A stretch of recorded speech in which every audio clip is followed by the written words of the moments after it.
On the morning of June 22, 1944, at 6:47 a.m., Corporal Jack McKeever crouched behind his Browning M2 heavy machine gun on a coral ridge overlooking the Japanese-held highlands of Saipan, watching enemy snipers move through tree cover 1,600 yards away, a distance his fellow Marines believed was completely safe from American small arms fire. At 26 years old, he was an Iowa farm boy turned heavy weapons specialist with 0 confirmed long-range kills, facing an enemy that had 11 sniper teams hidden throughout the volcanic ridges. Snipers who had taken 19 Marine lives in just the past 48 hours from positions they thought were untouchable. His commanding officer had positioned the 84-pound M2 for area suppression, and the other platoon leaders assumed it would spray bursts at distant tree lines like every other machine gun in the Pacific. When McKeever had first trained on the Browning back at Camp Pendleton, the instructor told him it was designed to stop trucks and planes, not pick off individual soldiers hiding in jungle canopy. The manual said effective range was 1,800 yards for vehicles, but everyone knew machine guns were for laying down covering fire in wide arcs, not precise shooting. His crew loaded belt after belt of 50 caliber rounds, each cartridge designed to punch through armor plating, while Japanese observers on distant ridges marked Marine positions through their scopes, believing themselves invisible at ranges where no rifle could reach them. They had held these same elevated bunkers for weeks, watching American forces advance below like insects, completely confident that 1,600 yards of jungle-covered terrain made them untouchable by anything smaller than artillery. The enemy snipers moved with casual arrogance, standing briefly in cave mouths, shifting between trees, even lighting cigarettes in broad daylight because every military manual in the world said machine guns couldn't hit individual targets at that distance. Then McKeever did something no one expected. He stopped firing in bursts and started aiming like a rifleman. The morning heat on Saipan felt like breathing through wet canvas, and Corporal Jack McKeever wiped sweat from his eyes as he adjusted the traverse mechanism on his Browning M2. The machine gun sat mounted on its M3 tripod behind a wall of sandbags and coral chunks, its barrel pointed toward the ridgeline 1,600 yards to the northwest where Japanese snipers had been picking off Marines for 3 days straight. McKeever had been manning this position since dawn, watching muzzle flashes wink from cave mouths and tree branches on the distant slope, knowing his crew was supposed to spray suppressive fire across the entire hillside whenever the enemy opened up. That was doctrine. That was what machine gunners did in the Pacific, lay down sheets of lead to keep enemy heads down while riflemen maneuvered. But McKeever had been studying those flashes through his field glasses, and he was starting to think doctrine might be wrong. Sergeant Thomas Harding crawled up beside the gun emplacement, dragging a fresh belt of 50 caliber ammunition. "Still quiet over there," he muttered, settling into his position as assistant gunner. "Think they're sleeping in?" McKeever kept his eye pressed to the optical sight they had jury-rigged to the gun's receiver. The sight was nothing fancy, a 4-power scope salvaged from a damaged sniper rifle, but it gave him a clear view of the Japanese positions. "They're moving. Third cave from the left. About 10 minutes ago. Saw someone with a rifle." 1,600 yards, Harding said, consulting the range card he had sketched on a piece of cardboard. "Might as well be on the moon." The conventional wisdom said machine guns were area weapons. You pointed them at a general location and pulled the trigger until the barrel glowed red, hoping to suppress whatever was out there. The M2's manual listed its maximum effective range against point targets as 1,800 yards, but that was theoretical. Nobody actually tried to hit individual soldiers at that distance with a machine gun. Rifles were for precision. Machine guns were for volume. But McKeever had grown up hunting deer on his father's farm in Iowa, and he understood something about ballistics that the training manuals didn't emphasize. The 50 caliber BMG cartridge left the barrel at 2,900 feet per second, faster than any rifle bullet he had ever fired. At 1,600 yards, it would drop about 8 feet and take roughly 1 3/4 seconds to reach the target. He had done the calculations on the back of a cigarette pack, working out wind drift and bullet drop, the same way he had calculated shots on whitetails back home. The difference was, whitetails didn't shoot back. A movement caught his attention through the scope. A Japanese soldier had emerged from the third cave, carrying what looked like an Arisaka rifle with a telescopic sight. The man moved casually, apparently confident that American small arms could not reach him across the valley. He settled into a firing position behind a fallen log, his rifle pointing down toward the Marine perimeter. McKeever felt his pulse quicken. This was the sniper who had killed Corporal Rodriguez 2 days ago, and Private Johnson yesterday morning. The same patient, methodical shooter who appeared at irregular intervals fired one or two carefully aimed rounds, then vanished back into the caves. The enemy had been using the range advantage to terrorize the entire battalion, knowing Marine rifles could not answer back effectively. "Tom," McKeever said quietly, "load me a belt with one tracer every 5th round." Harding looked puzzled. "We doing suppressive fire?" "No, I'm going to try something." McKeever adjusted the gun's elevation, cranking the mechanism to account for the bullet drop he had calculated. He set the traverse stops to limit his swing, creating a stable firing platform. The M2 weighed 84 pounds without the tripod, and the entire system was designed to absorb recoil from sustained automatic fire. But McKeever was not planning to fire automatically. Through the scope, he could see the Japanese sniper adjusting his own rifle, preparing to engage targets in the Marine lines. The enemy soldier moved with the relaxed confidence of someone who believed himself completely safe. 1,600 yards was beyond the effective range of American rifles. It was beyond the range of most light machine guns. The Japanese manual probably said the same thing their manual said: machine guns were area weapons, not precision instruments. McKeever centered the crosshairs on the enemy sniper's chest, accounting for the wind that was drifting smoke from the morning cooking fires toward the east. He took a deep breath, let half of it out, and gently squeezed the trigger. The M2 fired once, a single sharp crack that echoed across the valley. Through the scope, McKeever watched the tracer round arc through the humid air, its red streak cutting across the green jungle canopy. The bullet struck the fallen log 6 inches to the left of the Japanese sniper, sending up a shower of splintered wood. The enemy soldier froze, clearly stunned that a bullet had just passed close enough to feel the shockwave. He looked around frantically, apparently unable to comprehend how American fire had reached him at this distance. After several seconds of confusion, he scrambled backward into the cave mouth, abandoning his rifle position entirely. Harding stared at McKeever with something approaching amazement. "Jesus, Mac, you almost got him." "Almost," McKeever agreed, but he was already making mental adjustments. The shot had been close enough to prove the concept. The M2 could reach targets at ranges where the enemy felt safe. It was simply a matter of treating the machine gun like an enormous rifle instead of a traditional area weapon. Word of the shot spread through the Marine positions within an hour. Lieutenant Phillips crawled over from the adjacent platoon to see what his heavy weapons team was doing, bringing with him a pair of binoculars and a skeptical expression. "I heard you boys are trying to snipe with a 50 cal. "Just testing the idea, sir," McKeever replied. "Seems like it might work." Phillips studied the distant ridgeline through his binoculars. The Japanese positions that had been active all morning were now silent, their occupants apparently rattled by the realization that their sanctuary was not as secure as they had believed. "Range?" 1,600 yards, sir. Maybe a bit more to the far caves."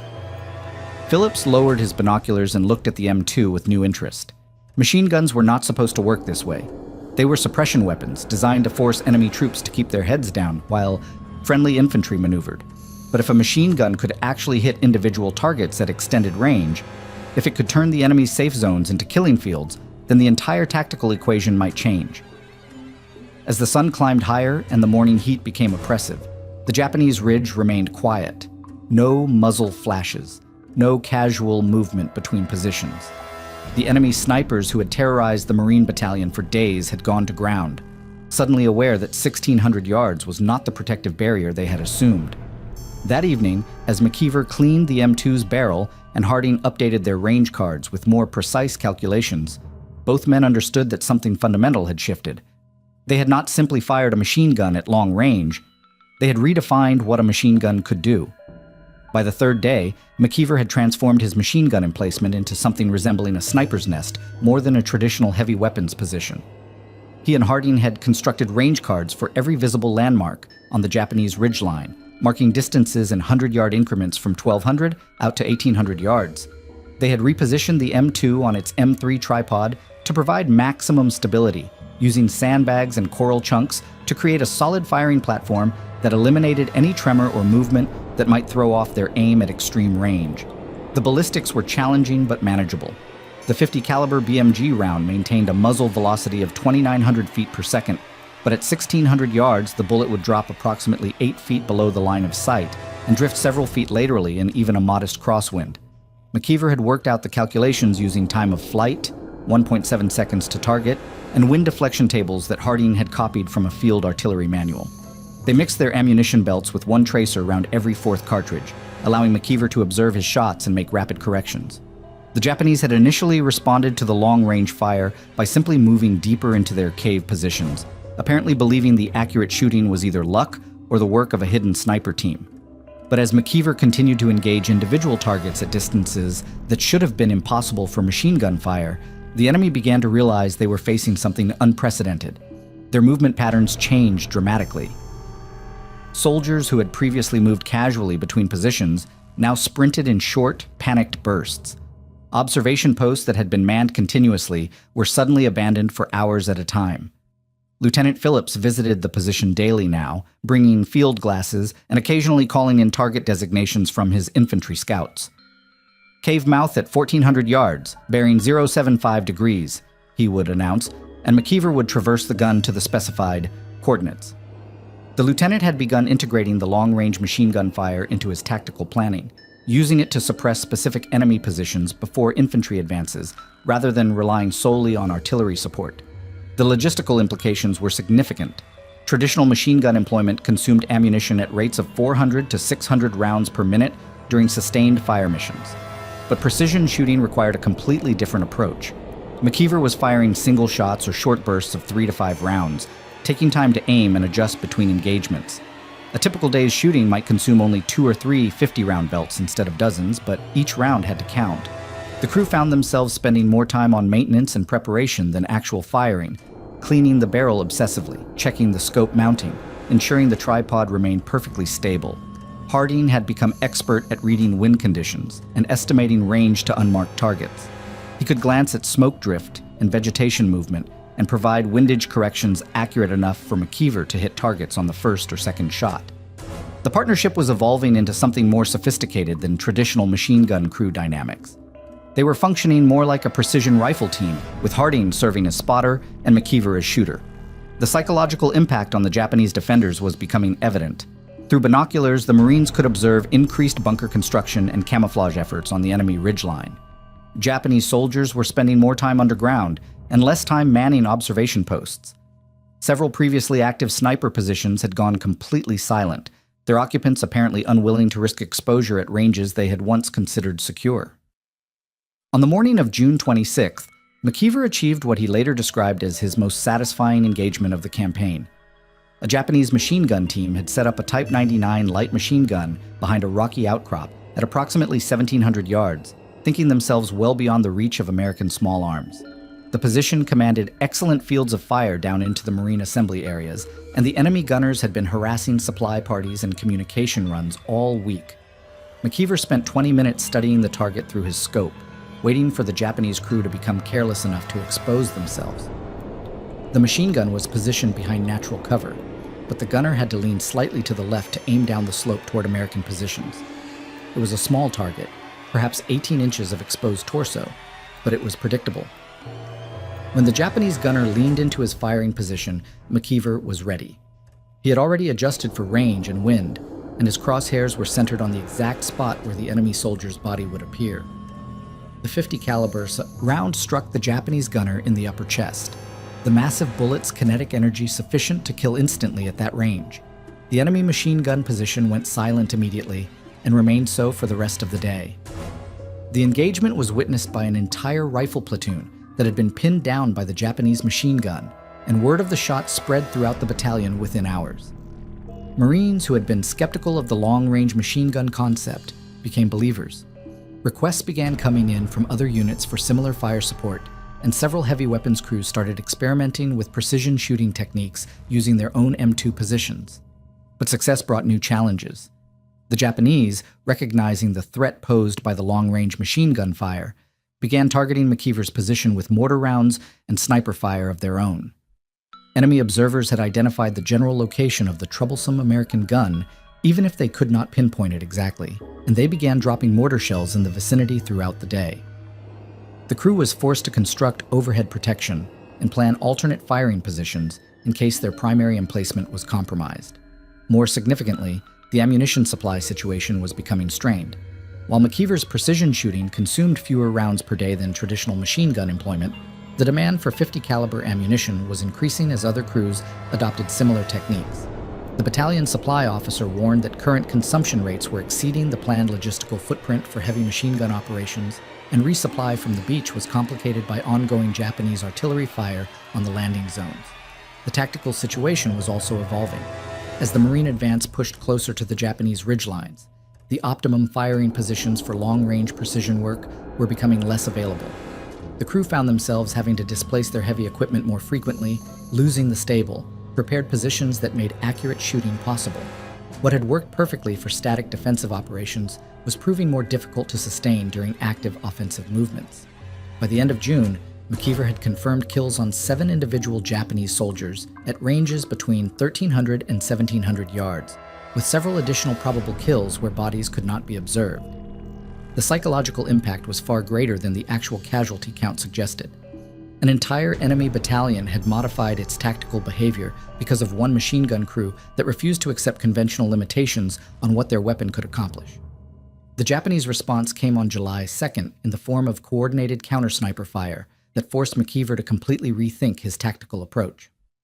At 0630 hours, as he settled behind his M2 to begin the day's observation of enemy positions, a bullet cracked past his head and buried itself in the sandbags 2 inches from his right shoulder. The shot had come from a concealed position approximately 1,400 yards to the northwest, well within the effective range of a skilled marksman with a scoped Arisaka Type 99. Harding dropped flat beside the gun emplacement as a second bullet struck the coral parapet directly in front of their position.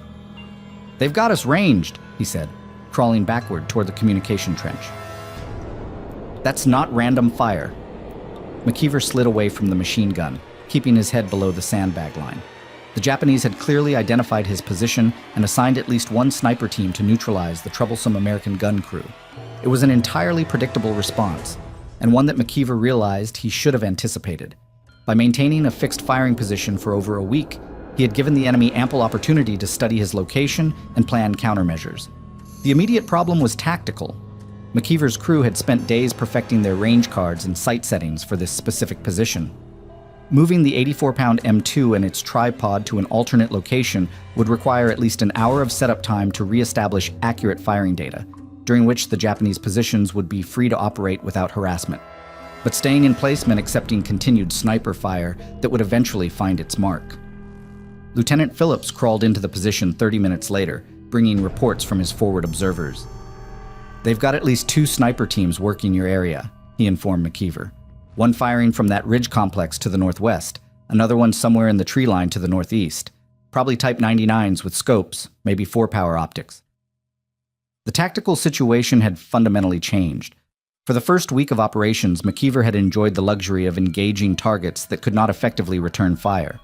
The Japanese had been armed with weapons that could not reach his position, giving him a decisive advantage in any exchange. But now the enemy had responded by deploying their own long-range precision shooters, turning the engagement into a genuine sniper duel where both sides possessed lethal capability. McKeever and Harding spent the morning constructing a decoy position 50 yards to the east of their actual firing point. Using spare sandbags, camouflage netting, and a damaged M2 barrel, they created a convincing duplicate of their machine gun emplacement, complete with a helmet position to simulate a gunner's head. The construction work had to be done during periods when Japanese observation was limited, crawling on hands and knees to avoid skylining themselves against the ridge. The real M2 was relocated to a depression in the coral reef that provided natural protection from the northwest, but maintained clear fields of fire toward the primary target areas. The new position required completely recalculating range data and wind corrections, and the available space was more cramped than their original emplacement. But it offered the crucial advantage of being unexpected. The Japanese snipers would be aiming at coordinates that no longer contained American personnel. The psychological dimension of the engagement was becoming as important as the tactical aspects. McKeever found himself constantly scanning the enemy ridgeline for muzzle flashes or scope glints that might reveal sniper positions, while simultaneously trying to identify targets for his own fire. The relaxed, methodical shooting of the previous week was replaced by a tense game of hunter and hunted, where a moment's carelessness could prove fatal. On July 4th, the decoy position proved its worth. At approximately 10:15 hours, a Japanese sniper fired 3 rapid shots at the dummy emplacement, the bullets striking sandbags and camouflage netting with audible impacts. McKeever was able to locate the muzzle flash through his scope, a position in a cluster of boulders roughly 1,500 yards to the northwest, and returned fire with a single carefully aimed round. The shot struck within inches of the target, sending up a spray of rock fragments that forced the enemy sniper to abandon his position. But the engagement revealed a fundamental problem with the precision machine gun concept. Traditional machine gun crews could suppress enemy fire through volume and area coverage, forcing opposing forces to keep their heads down, regardless of whether individual shots found their marks. McKeever's precision approach required him to expose his position for extended periods, while aiming and adjusting fire, making him vulnerable to counter-sniper operations. The very accuracy that made his shooting effective also made him a priority target for enemy marksmen. The ammunition supply situation was becoming critical as well. The battalion had exhausted its initial allocation of 50 caliber rounds, and resupply from the beach was irregular due to Japanese artillery fire on the landing zones. McKeever's crew was limited to 2 belts per day, 100 rounds, which barely allowed for the careful sighting and adjustment shots that precision work required. Traditional machine gun tactics could be sustained with abundant ammunition, but the precision approach demanded both accuracy and conservation. Harding developed an innovative solution to the observation problem by coordinating with Marine artillery spotters who were already positioned in forward observation posts with excellent views of the Japanese positions. The artillery observers could designate targets and provide real-time assessment of shot placement without requiring McKeever to expose himself for extended observation periods. The system worked effectively, but it added another layer of complexity to what had begun as a simple shooting problem. On July 6th, McKeever achieved what would later be recorded as his longest confirmed kill of the campaign. A Japanese machine gun team had positioned a Type 99 light machine gun in a cave mouth at an estimated 1,850 yards, just at the extreme range of the M2's effective capability. The target was barely visible even through the jury-rigged telescope, appearing as little more than a shadow in the cave opening. The shot required precise calculation of bullet drop, nearly 12 feet at that range, and careful estimation of wind conditions that could drift the heavy bullet several feet laterally during its 2.1-second flight time. McKeever spent 15 minutes studying the target through his scope, waiting for the Japanese gunner to position himself consistently enough to provide a predictable aiming point. When the shot came, the 50 caliber round struck the cave wall directly beside the enemy machine gun position, the impact close enough to wound or kill the gunner through flying rock fragments. The Japanese weapon went silent immediately and remained inactive for the remainder of the day. Artillery observers confirmed through binoculars that the position had been abandoned, with equipment visible scattered around the cave entrance. The engagement represented both the peak achievement and the practical limit of the precision machine gun concept. 1,850 yards was approaching the maximum effective range of the M2 against point targets, and the shot had required perfect conditions and considerable luck to succeed. Beyond that range, the limitations of the improvised scope, the difficulty of reading wind conditions, and the natural dispersion of the ammunition made consistent accuracy impossible. By evening, McKeever understood that the tactical situation was shifting again. The Japanese were learning to counter his precision fire through improved camouflage, irregular movement patterns, and aggressive counter-sniper operations. What had begun as an overwhelming American advantage was evolving into a more complex engagement, where both sides possessed lethal long-range capability, and success depended as much on fieldcraft and patience as on marksmanship skill. The crisis began at dawn on July 8th when the ammunition resupply failed to arrive for the second consecutive day. McKeever counted his remaining 50 caliber rounds and realized he had exactly 43 cartridges left, less than one complete belt for his M2. The landing ships that normally brought ammunition to the beach had been delayed by a coordinated kamikaze attack on the naval support group, and the battalion supply officer could provide no estimate for when the next resupply would reach the island. Harding crouched beside the machine gun emplacement, studying their improvised range cards with growing concern. At our current rate, we've got maybe 6 engagements left, he calculated. After that, we're down to what the riflemen can reach. The tactical implications were severe. Over the past week, the precision machine gun fire had suppressed Japanese activity across nearly 2 miles of enemy-held ridgeline. Sniper positions that had terrorized Marine infantry were now abandoned or minimally manned. Observation posts that had directed mortar fire on American supply routes had gone silent. The psychological impact on enemy forces was evident in their increasingly cautious movement patterns and reduced operational tempo. But all of that advantage would disappear once the M2 fell silent. Lieutenant Phillips arrived at the position shortly after sunrise bringing reports from his forward observers that painted an increasingly grim picture. "Intelligence says the Japanese are massing for a counterattack," he informed McKeever. "Maybe tonight, maybe tomorrow morning. They're moving troops through those ridges you've been watching, probably figuring out that your gun won't be shooting much longer." The enemy had clearly recognized the ammunition shortage as an opportunity to regain the initiative. Japanese units that had been pinned in defensive positions were beginning to move more boldly, taking advantage of the reduced American fire to reposition forces and prepare for offensive operations. The Marines could observe increased activity in areas that had been quiet for days, with enemy soldiers moving in daylight and establishing new firing positions at ranges that should have been suicidal. McKeever made the decision to conserve his remaining ammunition for the most critical targets, abandoning the harassment fire that had been so effective in disrupting enemy operations. Each shot would have to count not just tactically but strategically, used only against targets whose elimination would have maximum impact on Japanese capabilities. The casual precision shooting of the previous week was no longer sustainable given the resource constraints. The first test came at 10:30 hours when a Japanese machine gun team began setting up a Type 99 in a position that commanded the main supply route to the forward rifle companies. The enemy crew worked methodically, apparently confident that American long-range fire was no longer a threat. McKeever had a clear shot at approximately 1,600 yards, but engaging the target would consume 3 to 5 of his precious remaining rounds. Harding studied the position through field glasses, assessing the tactical significance. "That gun can interdict the whole supply column," he observed. "If they get it operational, nobody moves ammunition or medical supplies to the front companies." McKeever settled behind his M2, adjusting the scope for the range and wind conditions. The Japanese machine gunners were moving casually, taking their time to emplace their weapon properly. They had no reason to expect incoming fire from a position they probably assumed was out of ammunition. The shot would be routine by the standards McKeever had established, but it represented nearly 10% of his remaining capability.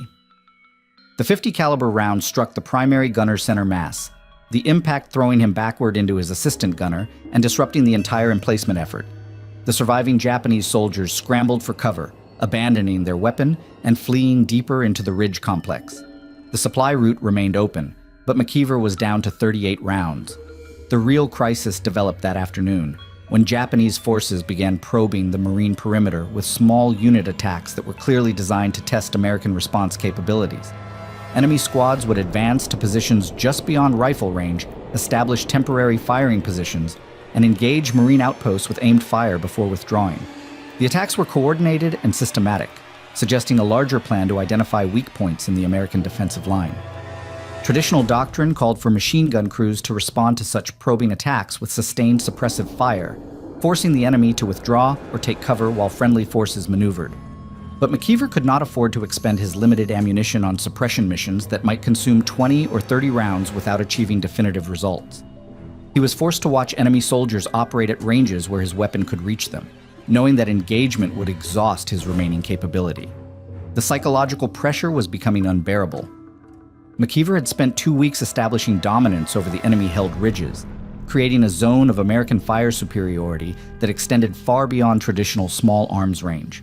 Japanese forces had modified their entire tactical approach in response to that capability, restricting their movements and abandoning positions they had held since the initial American landing. Now that dominance was slipping away, one precious cartridge at a time. At 1540 hours, the situation reached a breaking point. A Japanese sniper team established a position at 1,400 yards and began systematically engaging Marine forward observers, killing one spotter and wounding another within 30 minutes.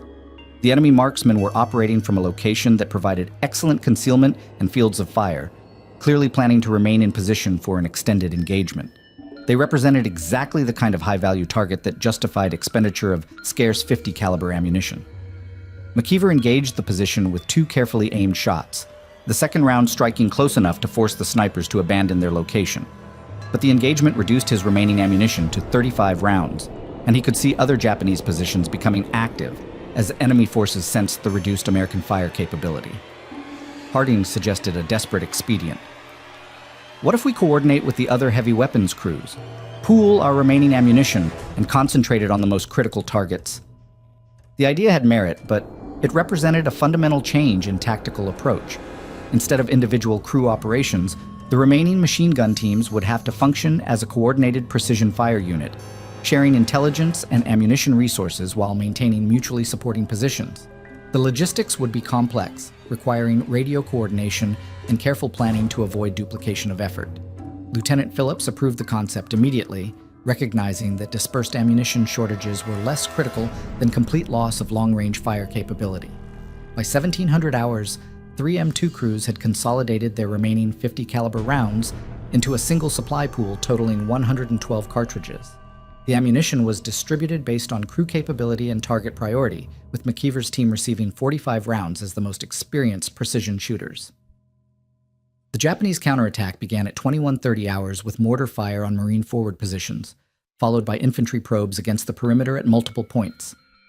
Enemy forces moved with unusual boldness, apparently confident that American long-range fire was no longer effective. Japanese machine gun teams established positions at ranges that had been untenable just days earlier, and sniper teams began operating from locations they had previously abandoned. McKeever's response was surgical. Instead of the sustained fire missions that had characterized earlier engagements, he fired single shots at the most critical targets: machine gun crews that threatened the Marine perimeter, sniper teams engaging American leadership, and observation posts directing enemy mortar fire. Each shot was planned and coordinated with the other precision crews to maximize tactical impact while conserving ammunition. By midnight, the coordinated precision fire had broken the Japanese counterattack, forcing enemy forces to withdraw to positions beyond effective range. The cost was 28 50 caliber rounds, more than half of McKeever's allocation, but the Marine perimeter held and the enemy offensive collapsed. The innovation had worked, but barely, and only because the ammunition shortage had forced a level of tactical coordination that might never have developed under normal supply conditions. The Japanese resistance collapsed on July 15th, not from a single decisive engagement, but from the gradual erosion of will that came when soldiers realized their safe positions had become death traps. McKeever watched through his scope as white flags appeared in cave mouths across the ridge complex, small pieces of cloth tied to rifle barrels and thrust cautiously into the morning sunlight. The enemy forces that had held these positions for nearly 3 weeks were surrendering in small groups, their ammunition exhausted and their confidence shattered by weeks of precision fire that had reached them at ranges they had believed impossible. The final ammunition resupply had arrived 2 days earlier, but by then the tactical situation had fundamentally changed. Japanese forces were no longer massing for counterattacks or attempting to establish new firing positions at extended range. Instead, they were huddled in the deepest portions of their cave systems, emerging only at night and only when absolutely necessary. The psychological dominance that precision machine gun fire had established was complete and irreversible. Lieutenant Phillips moved through the Marine positions that morning, coordinating the surrender procedures and ensuring that advancing infantry maintained appropriate caution despite the white flags. Enemy forces had been known to use surrender ruses in previous campaigns, and the lieutenant was taking no chances with his men's safety. But the surrender appeared genuine. Japanese soldiers were emerging from positions with their hands raised, many showing signs of malnutrition and exhaustion that suggested weeks of minimal resupply. McKeever remained at his position throughout the morning, maintaining overwatch on the surrender proceedings, even though active engagement seemed unlikely. His M2 was loaded with a fresh belt of 50 caliber ammunition, and his scope remained trained on the ridge complex, where pockets of Japanese resistance might still be hiding. The tactical situation required continued vigilance until the entire area was secured and searched by advancing infantry. The human cost of the campaign became evident as Marine patrols moved through the former enemy positions. The ridge complex contained dozens of improvised graves where Japanese soldiers had buried their dead during the 3-week siege. Many of the cave positions showed evidence of direct hits from 50 caliber fire, with crater patterns and bloodstains that testified to the effectiveness of the precision shooting. McKeever found himself studying these impact sites with mixed emotions, recognizing his own handiwork while contemplating the individual tragedies each crater represented. Sergeant Harding conducted an informal after-action assessment of their ammunition expenditure and target engagement records. Over the course of the campaign, McKeever's crew had fired approximately 430 rounds of 50 caliber ammunition, achieving 17 confirmed kills and an estimated 25 additional casualties from near misses and fragmentation effects. The precision approach had delivered a casualty rate of nearly 10% per round fired, an effectiveness ratio that exceeded traditional machine gun employment by several orders of magnitude. but the raw numbers failed to capture the strategic impact of the innovation. The precision machine gun fire had forced an entire Japanese battalion to modify its tactical behavior, abandoning positions and restricting movement in ways that degraded their overall combat effectiveness far beyond the actual casualties inflicted. Enemy forces had spent weeks constructing additional fortifications and camouflage measures, diverting labor and resources from offensive preparations. The psychological effect had been multiplied through every level of the Japanese defensive structure. Lieutenant Phillips submitted a detailed report on the precision machine gun techniques to battalion headquarters, recommending immediate dissemination of the tactics to other Marine units operating in the Pacific Theater. The report included technical specifications for scope mounting, range estimation procedures, ammunition selection criteria, and coordination protocols with supporting arms. Phillips emphasized that the innovation had emerged from field experimentation rather than formal doctrine, suggesting that similar battlefield adaptations might be occurring throughout the theater. McKeever spent the afternoon helping to process Japanese prisoners, many of whom expressed amazement at the accuracy of American long-range fire. Through interpreters, several enemy soldiers described the psychological impact of precision machine gun engagement, explaining how the knowledge that no position was truly safe had demoralized entire units. One Japanese corporal who had served as a sniper throughout the campaign admitted that he had abandoned several excellent firing positions because of fear of the big gun that shoots one bullet. The tactical lessons extended beyond the simple marksmanship. The precision machine gun concept had required fundamental changes in crew training, ammunition logistics, target acquisition procedures, and coordination with supporting units.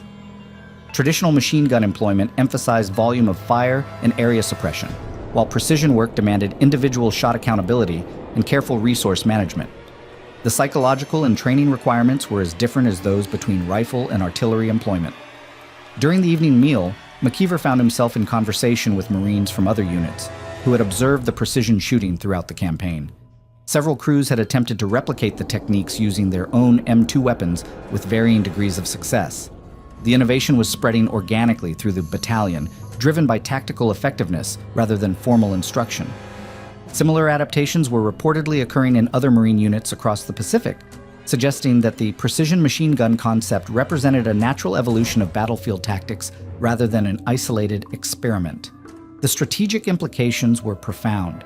Traditional military doctrine had assumed that machine guns were area weapons with limited precision capability beyond 800 to 1,000 yards. The demonstration that careful technique could extend effective range to 1,800 yards or more fundamentally altered the tactical equation for defensive positions and approach routes. Enemy forces could no longer assume safety at ranges that had been secure. Throughout previous conflicts, McKeever cleaned his M2 that evening with unusual care, removing the improvised scope and returning the weapon to its standard configuration for the move to new positions. The campaign on Saipan was ending, but the tactical lessons would continue to influence Marine Corps doctrine throughout the remainder of the Pacific War. The innovation had succeeded not because of superior equipment or training, but because of willingness to question fundamental assumptions about weapon capabilities and tactical employment. As the sun set over the captured ridges, McKeever reflected on the transformation that had occurred over the past 3 weeks. A machine gun crew trained for area suppression had become precision marksmen capable of engaging individual targets at extreme range. The change had required technical innovation, tactical adaptation, and psychological adjustment to new concepts of engagement and responsibility. But the core insight was simple. Weapons could perform beyond their design specifications when operators understood their true capabilities rather than accepting doctrinal limitations. The Marines would carry these lessons forward to subsequent campaigns at Tinian, Guam, and eventually Okinawa, where precision machine gun techniques would become standard operating procedures rather than battlefield innovations. McKeever's experiment had demonstrated that tactical advantage often came not from superior equipment, but from superior understanding of existing capabilities. The innovation had changed how Marines thought about machine guns, range estimation, and the relationship between precision and firepower in modern warfare. The quiet that settled over the former battleground that night was different from the tense silence of active combat. It was the quiet of completion, of tactical problems solved, and strategic objectives achieved through the patient application of innovative thinking under extreme pressure.